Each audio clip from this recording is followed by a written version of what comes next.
Richard Lubin is one of the co-founders and a managing director of Berkshire Partners, a private equity firm. And as such, he has served on many boards of directors, both for-profit and nonprofits, and has worked with many leaders over the course of a very distinguished career. So, Richard, welcome to our Eisenberg class. Thank you. Glad to be here.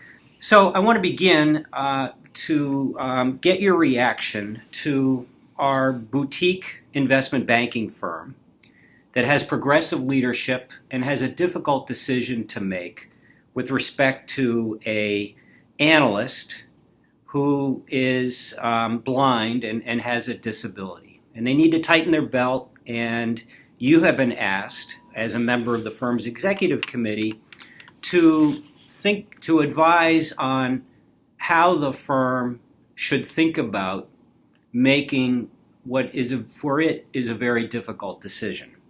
So, where do you begin?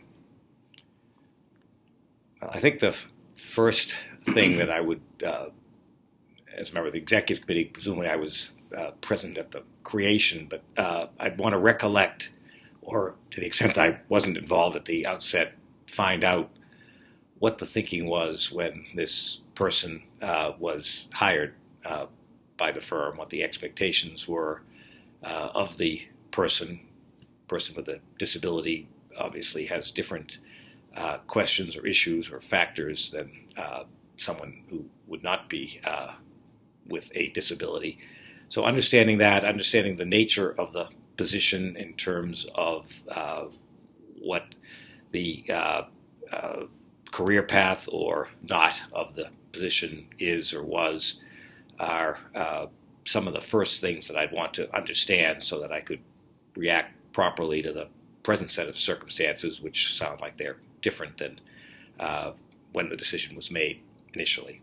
And why do we go back to the beginning?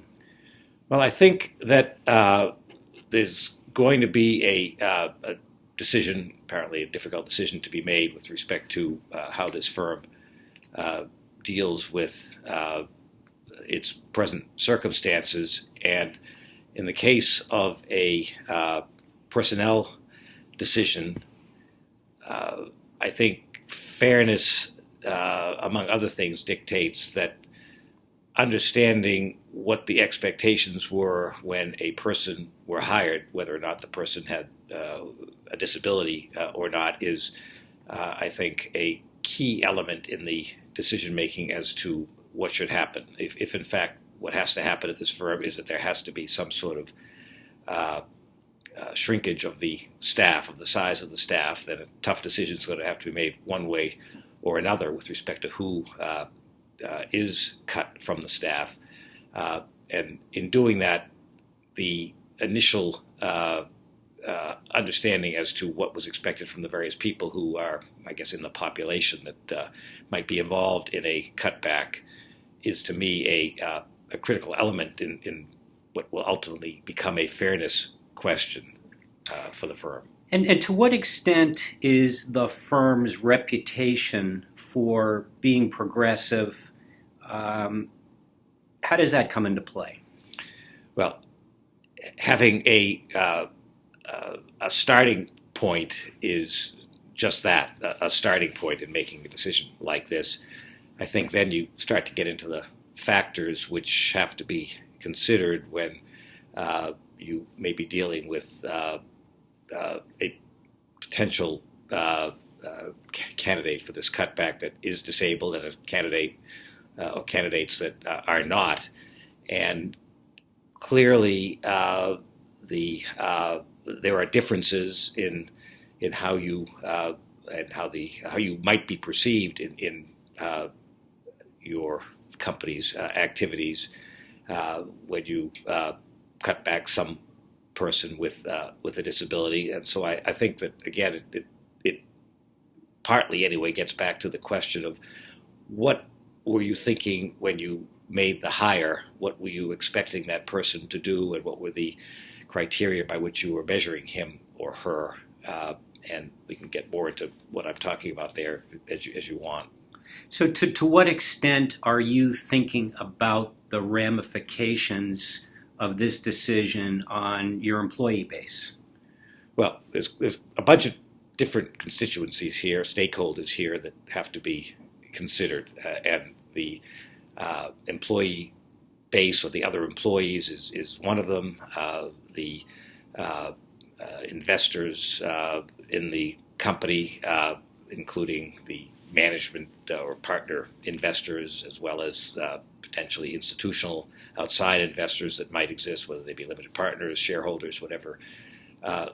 There are a number of different aspects to any decision of this nature, and I think on the employee base side, there is clearly work that the firm is doing, and having that work done in the best possible fashion, such that the output is the best, whatever that means, is something which has to be one of the considerations, and the other employees of the firm, on the one hand, or by one set of criteria, will want the employee base to be as strong as it possibly can be, because that'll affect how everybody is able to do their job and succeed, and that then gets you into a number of different questions, which in some part go back to the original decision making as to why any hire is made, because there are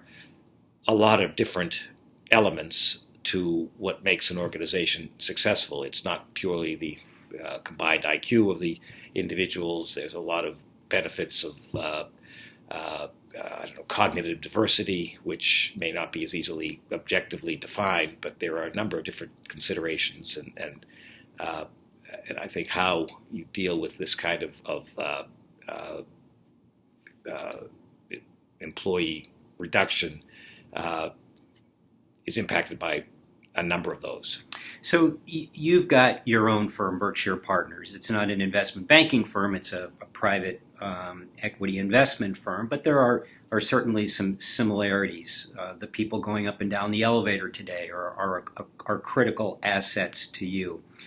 And as a founder of Berkshire, I mean, how do you think about the core values of the firm and the importance of core values, and when do you see that most often coming into play? Well, I can say with, frankly, a lot of pride that our firm culture, I think, is one of the key attributes of the firm. We, I think, have, as much as anything else, can give credit to our whatever success we've had to the fact that we've been able to attract and retain very good people. People have made their careers at our firm. No partner has ever left the firm except for normal course retirement, and so I think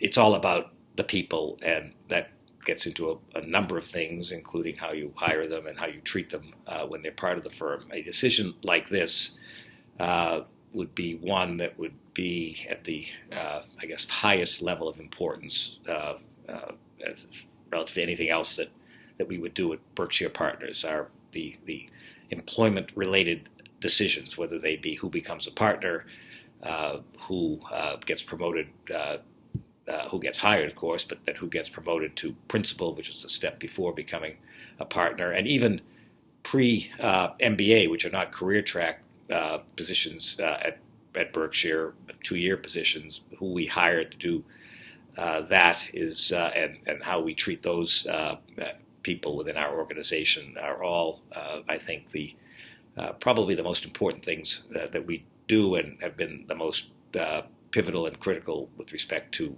our performance. So let's talk about your hiring. And when you hire people, obviously you're looking for people who have strong academic records, but I'm hearing that you're looking for more. You're looking really perhaps to the emotional intelligence of the individuals. How in the hiring process do you assess that? Well, you're right, first of all, that we are looking for a number of things when we're bringing people into the organization. One of the big advantages of the what we call associate program, which is effectively a 2-year program of folks that are a couple of years out of college who will, in most cases, want to and do go get an MBA after the 2 years they spend with us, is that they are a major feeder into our post-MBA, if you want to call it that, career track population. So we'll have, say, 8 hires a year, so a core of, say, 16 associates at any one time. And of the 8 in any one year, maybe 1 to 2 will be asked when they're leaving to come back to us as a career track employee, and they almost always do when given that opportunity. We have therefore the opportunity to see them in action for a couple of years. There's also the benefit of the places that they are leaving to come to us as associates are highly selective, so we're getting a highly selected group of people from which we are able to do a fairly good, i.e., because it's a couple of years worth of exposure assessment as to their qualities and qualifications.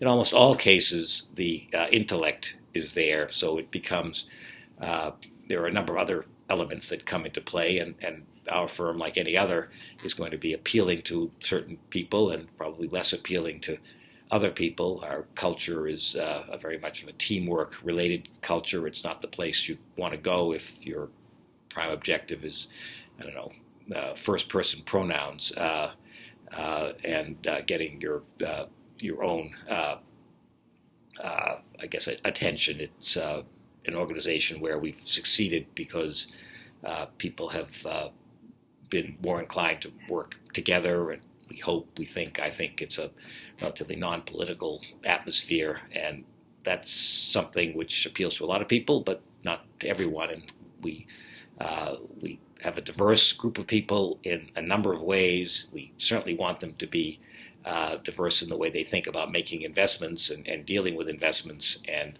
so it's not a totally homogeneous environment that we're looking for, but we, as I say, are appealing to certain folks and getting an understanding of that during the time we see them. As I say, most of them come through our associate program. Not all, but most do. So if we could just move just for a couple of minutes, because this is a course in leadership, and over the arc of your career, you've observed and worked with a number of leaders.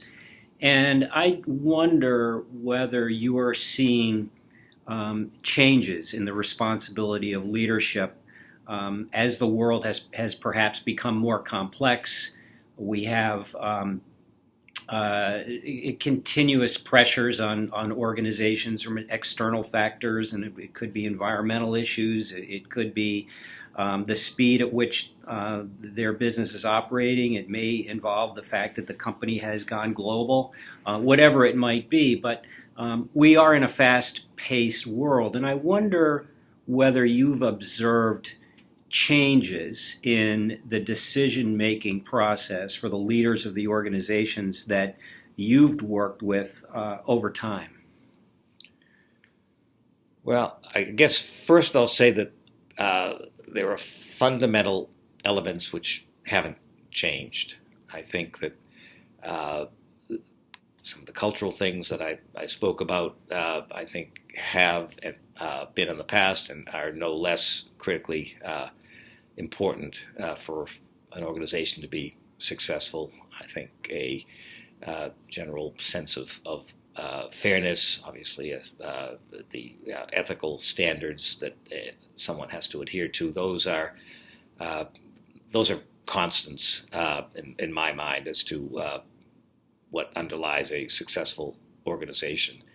But the world, as you note, has changed, and the speed at which things, some of which in the past might have never seen the light of day, but become public information instantaneously, has, I think, altered the way one has to act in some cases, and particularly when they're making decisions that are, if not newsworthy in the historical sense, but likely to find their way, or potentially likely to find their way into a wider audience. I think there are probably higher levels of care that have to be taken in how decisions are made, and in some cases how they're documented.